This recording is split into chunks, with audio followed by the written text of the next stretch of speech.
What brought you to your first academic position? Was that at Boston College? No, it was at University of Pennsylvania. Okay. So I was there a long time. Okay. I was a student there. And Okay. yeah, So that's hired what, after you graduated? yeah, but not immediately in a regular tenure track position. And then because I had my dissertation final hearing, I finished my dissertation, and 1 week later, my two sons arrived from Korea. So I adopted these two brothers from Korea, and so I needed to spend a little bit of time with them. So after I finished the PhD, I worked part-time at Penn for a little while, and then was in a full-time position, but not in a tenure track position because there were no tenure track positions in teacher education at the time. And then eventually, after a few years, I eventually got that kind of position. But it's always a little different when you're a student at the place. Sure, right. But I was there a long time. I was there, I graduated in '82, and I was there until '95, so. 13 years. And got tenure there. And you got tenure there. Then you came to Boston College in 1996 as professor of education. Yes. What brought you to Boston College? Well, there are two reasons. One is personal. I was sort of ready for a change in my life and kind of wanted to be in a different place. I'd been at the place where I'd been a student, so I was looking for something else. But the reason it was Boston College is because Boston College has a stated historical institutional commitment to social justice. Oh, okay. So Boston College is a Jesuit university, Jesuit and Catholic. I'm not Catholic, but I was very, very interested in the social justice orientation. I think I've had that orientation for a long time, and when I was at Penn, there were others who shared those commitments and goals in the teacher education program, but there wasn't an institutional commitment to social justice. So I was very attracted to that. The job description sounded like it had been written for me because it connected teacher education, innovation and leadership, policy, social justice, all the things that I was really in the middle of working on. And so I made this huge decision to make a move, and I had lived in Philadelphia for 18 years, and then I moved to Boston. And I've now been here almost 18 years. Wow. So that's really what brought me here. Okay. In preparation for this show, I asked your family and friends a set of questions. Especially your former graduate students highlighted your commitment to them. Alan Amtes notes that you are a very early riser and recalled a period of about a month when he was deep in the thick of writing his dissertation and needed a lot of advice. Noted that you often had hour-long phone meetings at 5 a.m. before anybody else in your household woke up. To Alan, it is very telling that your commitment to your doctoral students and your demanding schedule often require some very outside-of-the-box advisement, and he appreciates that. Ana Maria Villegas seconds this, noting that she admires your commitment to mentoring new scholars. You work diligently with your doctoral students to prepare them to succeed in academic positions by involving them in your own research, giving them detailed feedback on their work, encouraging them to present their research at conferences, and co-authoring with them journal articles and book chapters. On to big ideas. One of your big areas of research, of course, has been teacher preparation. How did you become involved in researching and contributing to our current thought about teacher education in America, United States? Well, as I was just saying, I started my degree, my PhD, is in language and literacy. And so my early research, the dissertation I was talking about, was really about how young children learned to be literate and learned to use language, written language. And I did that work for a number of years, and then I was working in a teacher education program. I was teaching courses about language and literacy, and I really became interested in how teacher candidates learned to work with young children to help them become literate. So it was sort of the next, for me, it was the next step. Sure. And at our program at Penn, our teacher education program, most of our teacher candidates were in Philadelphia public schools, in urban areas, in challenging situations. They had many kinds of questions about classrooms, about how culture and race and ethnicity and language background play out in children's learning to read and write and use numbers and all of the things that they do at the elementary level. So this move into teacher preparation and understanding learning to teach. How do people learn to teach? It felt like a very natural transition shift to me. And it also, the tenure track position that I got at Penn was in teacher education. Well, there you go. Another perfect fit. Yeah, it became clear that if I was going to succeed in that area, well, actually, this is kind of interesting. On the one hand, it became clear that if I were going to succeed in that area, which was very competitive and big, I needed to figure out a niche for myself and publish in that area and make a name. On the other hand, some of my colleagues, men, I must say, in my department, when I first had that position, I was the only woman. So that was very interesting.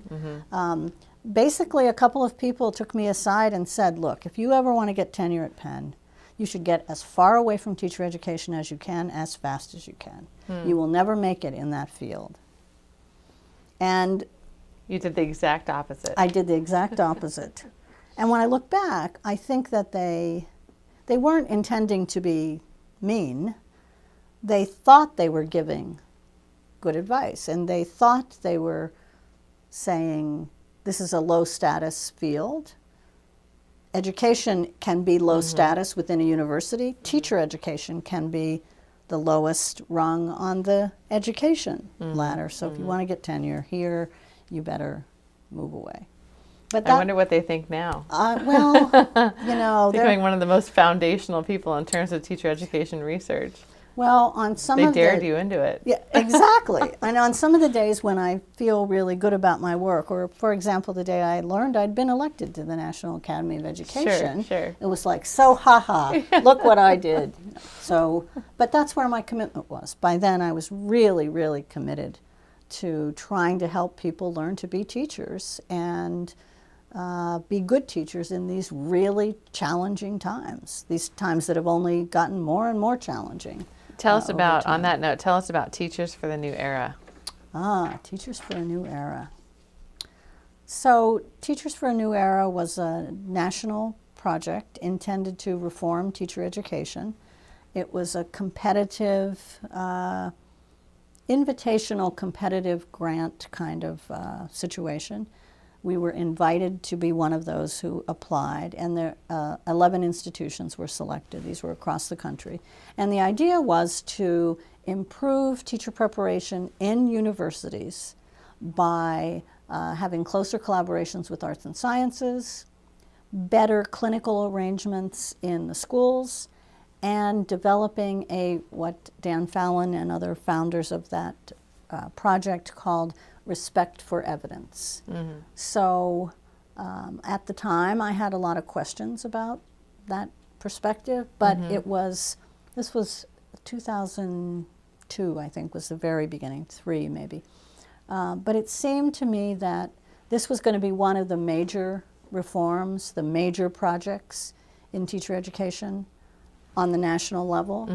And if you wanted to have anything to say about it, you should try to be at the table. So that was why I was interested in our institution becoming involved. We did, and we formed a number of key committees, but the one that I was the chair of was called the Evidence Team.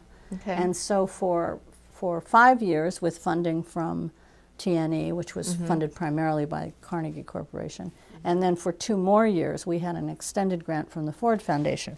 So for 7 years formally and a few more after that, I worked with a team of colleagues here, some in teacher ed, but many not in teacher ed, including my husband, who was part of the quantitative research group. So we had quantitative and qualitative people. We had people from psychology and political science. We had a guy from geology, colleague here at BC.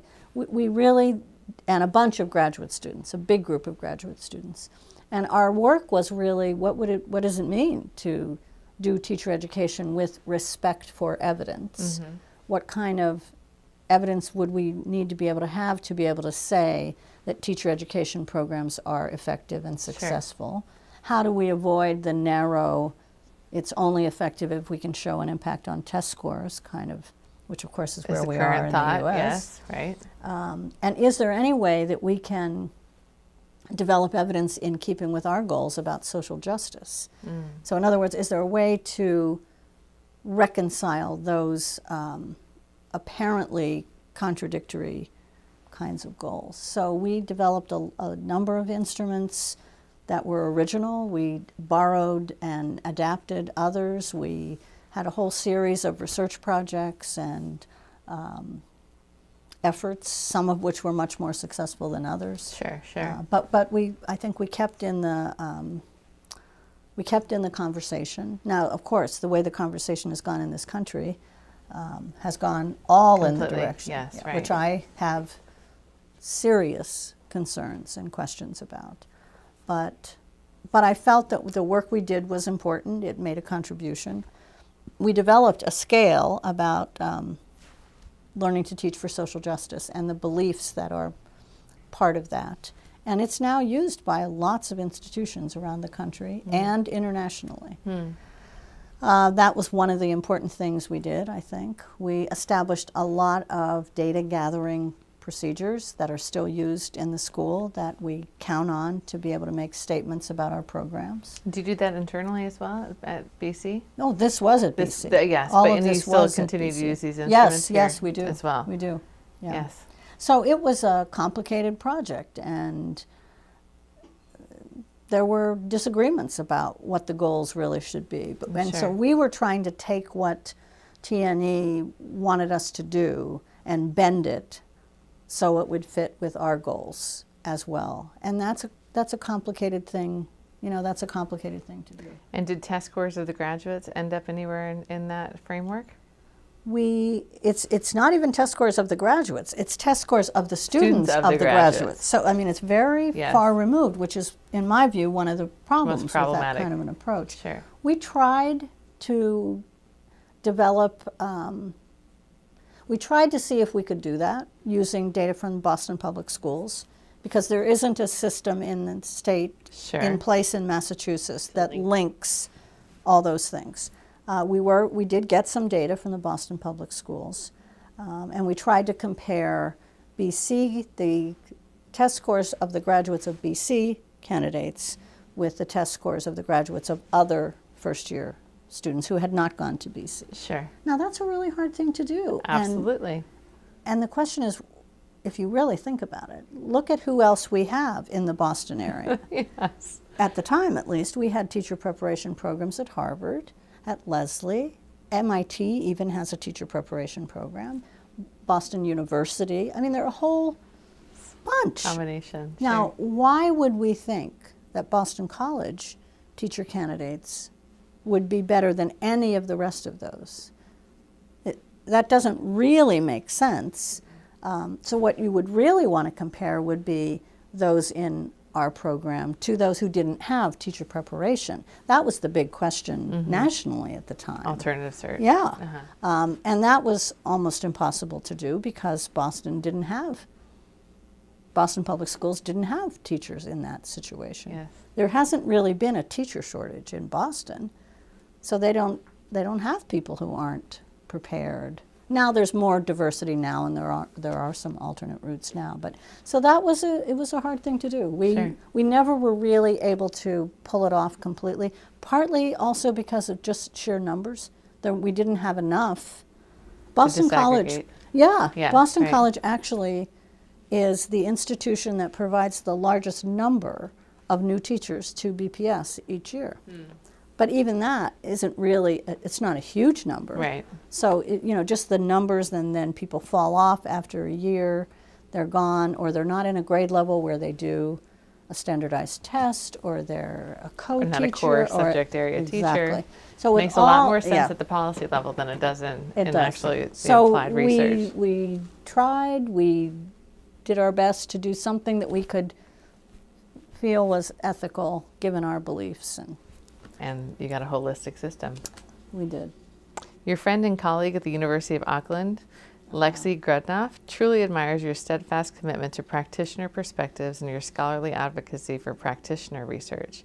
Your insistence that prospective teachers should learn to teach against the grain and teach for social justice is an inspiration to her, also as a new teacher educator. Tell us more about what she means by learning to teach against the grain, which was also one of the title of your books.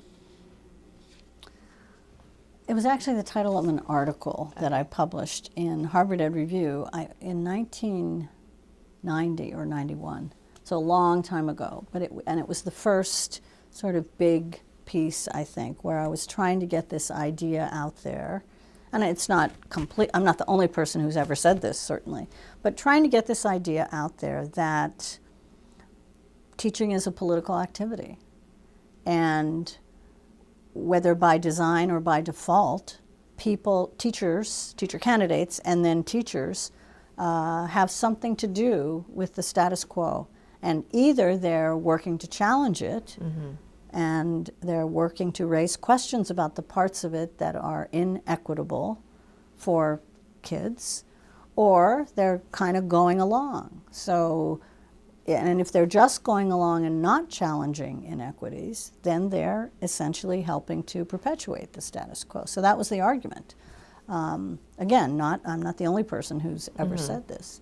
It wasn't very popular at the time to say teaching is a political activity. And it doesn't mean a Republican or Democratic activity. It has to do with issues about power and access and who has access to learning opportunities.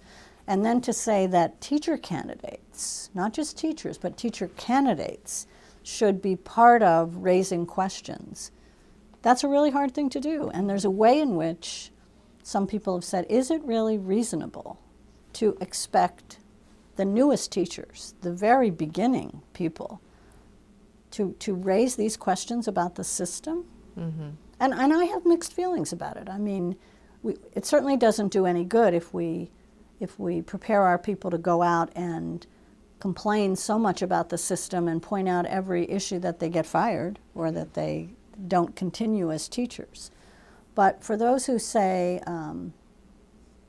you really can't do that until you have 3 or 5 years of experience, I think it's too late by then. I think people get entrenched into the current system by then. Right. So I think part of what I was trying to do with the program that I was running at Penn was to think about what would it mean to have as a goal learning to teach against the grain. What would it look like? What would be the social and intellectual and organizational context that would support that? And could we